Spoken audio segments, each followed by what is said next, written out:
Coming up next on the Union Label will be a conversation with veteran labor leader Glenn Dowdy.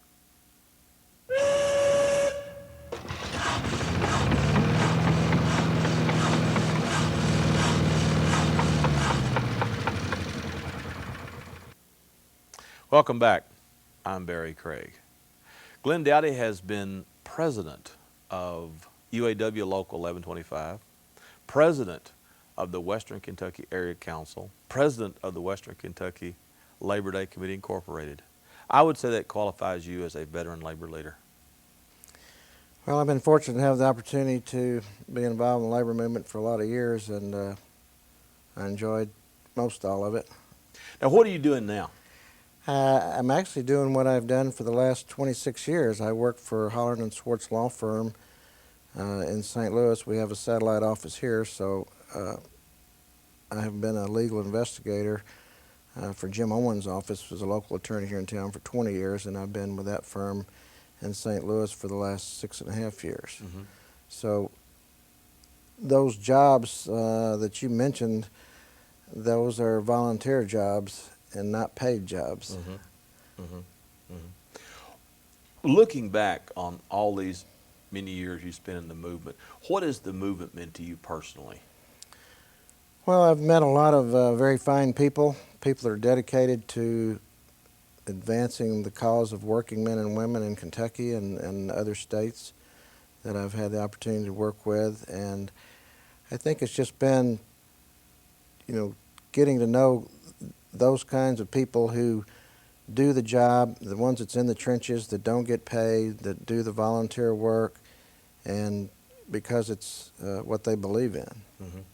I know one time we talked before about a lot of this work is done on the kitchen table at night after hours. Right, and that's one thing that, in today's world, you go into a corporation or a company, they have a human resources department, they have a personnel director, they have lawyers on the line of the phone. The union leader that goes in there and is, trying to do his job to police the contract or to help his co-workers, he does his 40-hour-a-week job or more, and then you go home at night and do your union job on the dining room table or the snack bar, wherever you can find a spot. Mm-hmm. Did you come from a union family? Yes. My parents, my dad was a machinist at Rockwell in L.A. before coming back to Paducah, and my mother... So you all went out there, during the war to... No, we went out there in the 50s. My dad was in World War II, and at the time my mom worked for Chrysler as a Rosie Riveter. We had her on the program several years ago, yeah. And then she ended up working for Mattel Toy Company when it's about the size of this studio in L.A. Right. At the time. And they were union members, but they never held union offices. Yeah. Now, the UAW Local was at the old Magnavox plant? Well, it became CTS after Magnavox. Magnavox had shut down, and then it reopened as CTS. And then the UAW was formed there, and I was president of UAW Local 1125. We went on strike in 75, and they closed in 77 and moved to Mexico. It was actually part of the trial NAFTA experiment that the maquiladora, they had a plant on one side of the Mexican border, and then they had one plant on the American side of the border, and it was tariff-free. It was an experiment prior to NAFTA, and of course, at 65 cents an hour labor in Mexico, we couldn't compete. And I know that you were one of the folks that resurrected the Paducah Labor Day parades. They go way, way back, to the 1890s, 1893? I think there was the first parade for Labor Day was in New York, and then the next year Paducah had one. It went on for several years, and then they had stopped doing it. Actually, there was a gentleman by the name of Harold Levin and Eddie Evans, who were pipe fitters, that started the program back in 76, I believe it was, or 75, and I did have the opportunity to work with them, then eventually being president of it for about 16 years or so, and then being involved in it for 26 years. And that, of course, is a totally all-volunteer group. It's completely volunteer, and it was all funded by donations from various unions and companies and corporations. And, it's a community program that, similar to like the Banana Festival and some of these other that are around that are probably still struggling to stay alive. Any idea as to why those parades stopped? And was it right after World War II, or when did they stop? I believe it was right after World War II. I don't know. I found a program that was the 50th year anniversary, and I think there's one that's a little older than that Larry Sanderson has. Yeah, he does. But there's some articles in there written by the people that were involved in organizing and putting on the parade, but there's no indication of why it stopped. I know Mr. Newman out here at Newman Printing was one of the gentlemen in there, and I never thought at the time when he was alive to get the history of why it did stop. Right.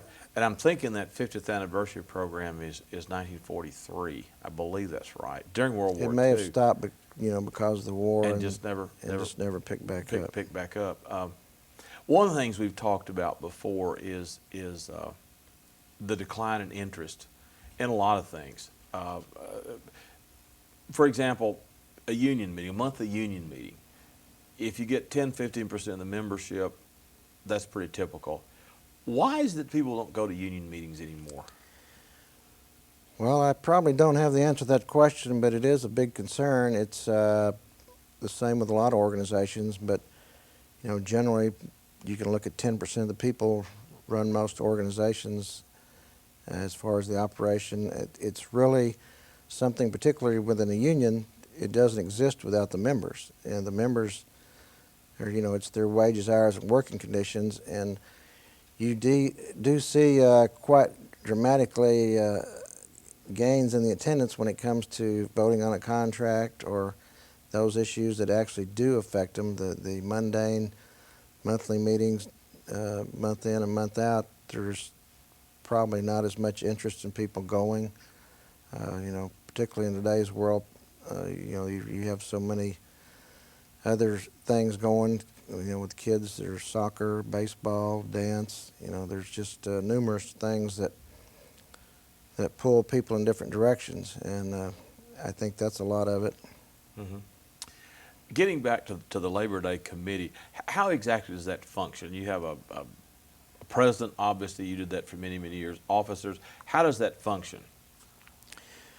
Well, the way I did it when I was president, it functioned through the committee making recommendations and decisions about what kind of program to have, and actually those were the same people who were not only making recommendations for the program, they were the ones putting on the program. Yeah. And through it's almost a yearly thing of fundraising to try to get some significant donations to have a program that people in the community would like to attend. I think in the latter part of the years there, we were able to raise enough funds to have, semi-name bands. I mean, like John Conley that's playing down here next week in the Four Rivers Arts Center. We were able to provide a forum there where he played for free for anyone who wanted to come to the picnic and listen to him play music. And that was a big plus with the program, that it did provide something in the community that you could go and have a good weekend or a nice entertainment without somebody always trying to make you pay for it. And it's free. The entertainment has always It's been been free.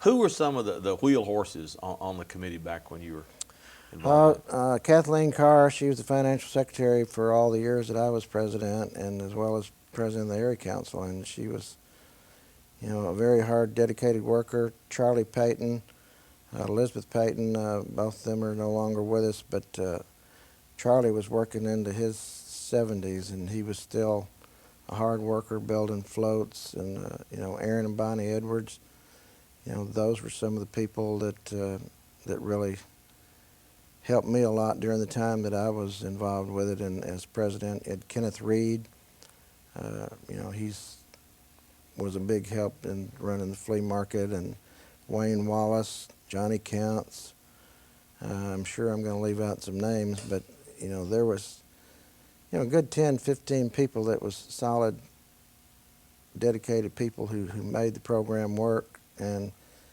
it's not always easy to deal with, getting locations, making everybody happy about, where they're going to park or where they're going to set up, or, whether you get loud music or, and it takes a lot of effort to get the community to help you, and a lot of times they just wouldn't.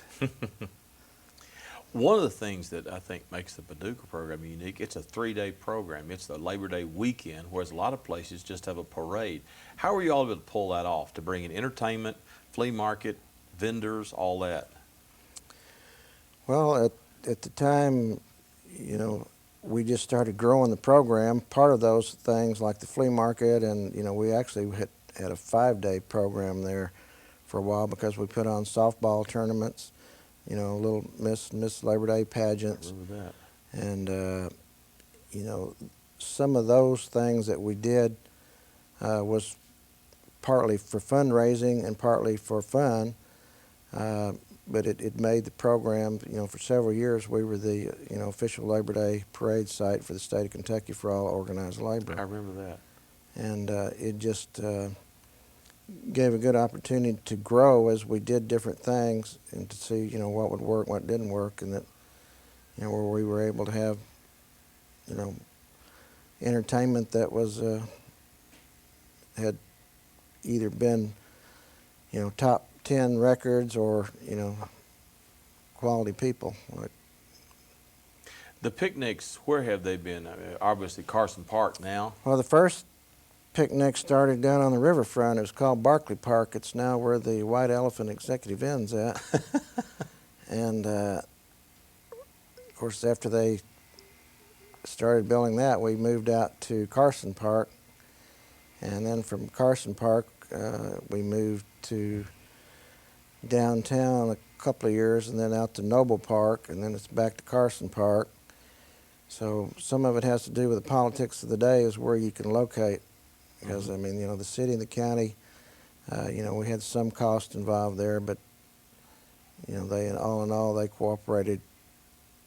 We're being like the Noble Park's the city, and Carson Park's the county, and of course the riverfront's the city. So, and Barclay Park was the city. But the first one that started, when it first got revived, was a 1-day program down there at Barclay Park. Mm-hmm. One of the features is always in political speaking, and of course Labor Day is the kickoff, the unofficial kickoff of the fall campaign. Who were some of the best political speakers that you remember from the picnics? Well, of course, Julian Carroll, if you go way back, was one of the better ones. And of course, we had Paul Patton, that was always, he attended our parade every year that he was governor. Mm-hmm. And some of the other governors did not come. So for various times, I mean, there was quite a few local people, and we had some good labor people, like W.C. Young, and people that were politically active, but they weren't politicians running for elected office, that spoke at our picnics. Mm-hmm. You mentioned W.C. Young. The highest honor the area council bestows is the W.C. Young Award. Was that instituted when you were president of the council? I think at the time I wrote that award for W.C. Young, I was not president at the time, but I became president shortly thereafter. But W.C. was a very well respected, very knowledgeable person. He started working at the IC railroad shops. Because of the color of his skin, he could only get a second-class union card. He couldn't even vote. So I mean, he stuck with it to where he had become director in Chicago, A national director, and was an outstanding service and dedication to the labor movement and the working men and women, to where that he didn't stop. He just kept going until he got to the top. Mm-hmm. And I did write that program as an award in his honor, and he was the first recipient. And it was my pleasure to give him the first award in Wasn't that his about name. 94 or somewhere along in there? I think it was earlier than that, but I would have to go back and look. Yeah, The years go by and the numbers don't always stick. I understand. I understand. Uh, Another thing that you pushed for when you were president of council was to get a mural on the flood wall, and that did come to pass. Tell us about that program. Well, and just viewing the murals on the wall, and when they started putting them up, I mean, it looked like to me that it was a replica of Paducah was the most of them, some of the history of Paducah, and it was my feelings that the Labor Day Parade and the area council had been, part of Paducah's history, and that we should be part of that mural system. And so I just set about, got a motion passed to do it, and set about raising the money to pay for it, and we were able to do that.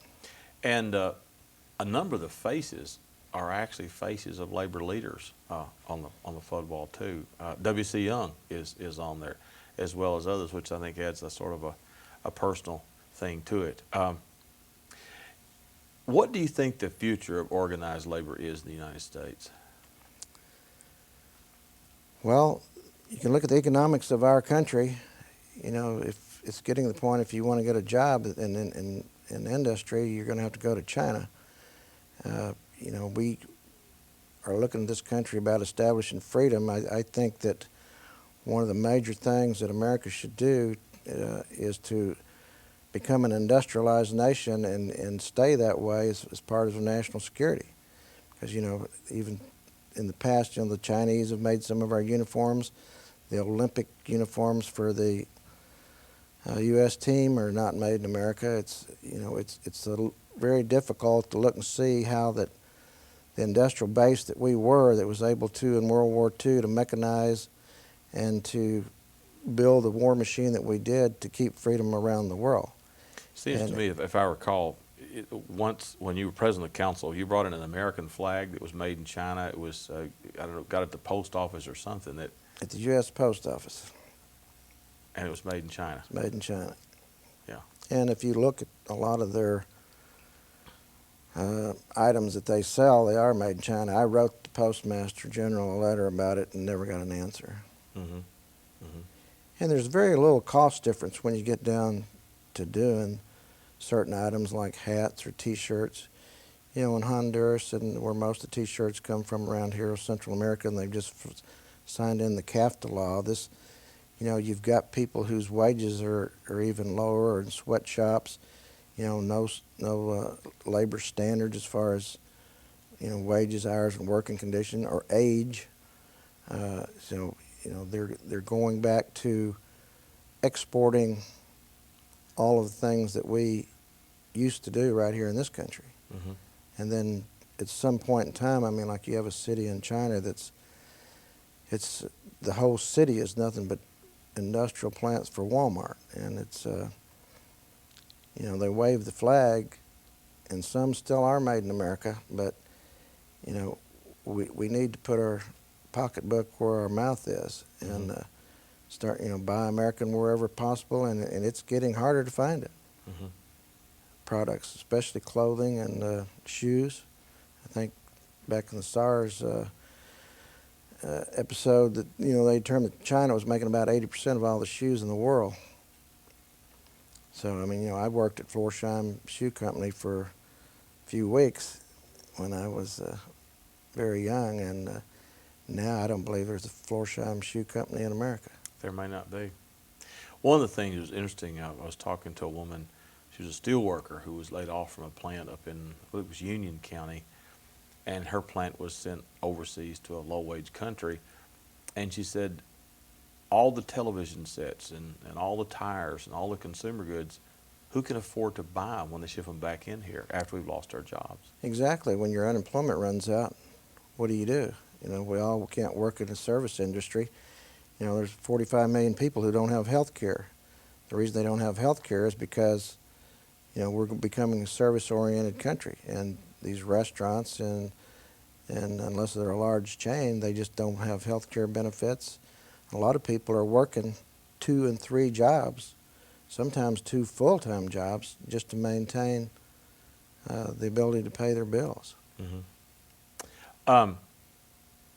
Why is it that it is so difficult to organize service sector employees, like Walmart employees, for example?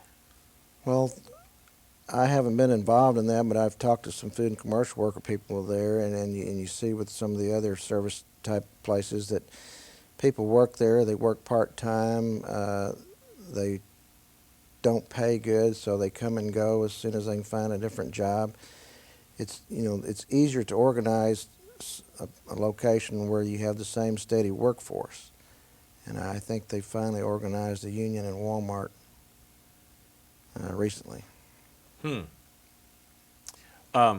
Speaking of the United Food and Commercial Workers, the UFCW and a number of unions pulled out of the AFL-CIO and organized a group, I believe, called the Change to Win Coalition. What's your feelings about that? Well, the union I was in was one of those. I think they had a different view of how the labor union should proceed. If you look at some of the elections, we have failed to elect people who are more favorable to labor, and I think some of those groups that did separate and they're still working together is for a common cause. However, from the information I have is that a lot of it had to do with the direction of the spending of the funds of their members on how they wanted to use it for the best benefit of their members. Do you see that as dividing labor, that our state motto was united we stand, divided we fall, that could labor's enemies take advantage of the fact that the movement is split? Well, I'm sure they probably could, and I think we need to look at this election and see if it's working, but it's my understanding that even though they separated financially as far as where the dues structure money goes, or whether they're affiliated with it or not affiliated with it, they're still working together for the same common cause. Mm-hmm. I don't think there's any division whatsoever in any of the unions that are not working together to advance the men and women's working condition and wages and the political structure. There's been a restructuring in the tax system which has a big effect on, if you write taxes that promote exporting chemical companies or other companies to Mexico, or you write tax law that's favorable to the middle class or in small business to where that they can work and maintain and grow, it makes a difference. We had unprecedented growth there for about 10 years, and now we're spending money that when we had a large surplus 5 years ago, now they're spending money that our great-grandkids probably will be having to pay. Mm-hmm. as far as the tax structure goes. Kentucky labor showed that it is still a force to be reckoned with in the political arena. As you know, in the 2006 legislature, Governor Fletcher made passage of a right-to-work law and the repeal of the prevailing wage law top priorities, but labor got unified, and with support from pro-labor politicians, were able to defeat that. That was a major victory, was it not, for labor? Yes, it was, and what was surprising to me too, that our mayor in Paducah was in favor of right to work and helped promoted it and used taxpayers' money to use his position to promote right to work. Under the same philosophy that they're using to say we need to have right to work so a person can decide whether or not, when a majority of people vote for a union, whether they belong or they don't belong. You have the same situation there. There's no lawyer in Kentucky that can practice without belonging to the Kentucky Bar Association. There's no doctor in Kentucky that can practice without belonging to the Medical Association. The realtors, if we didn't vote for a mayor, why don't we have the choice as to whether or not we want to pay city taxes?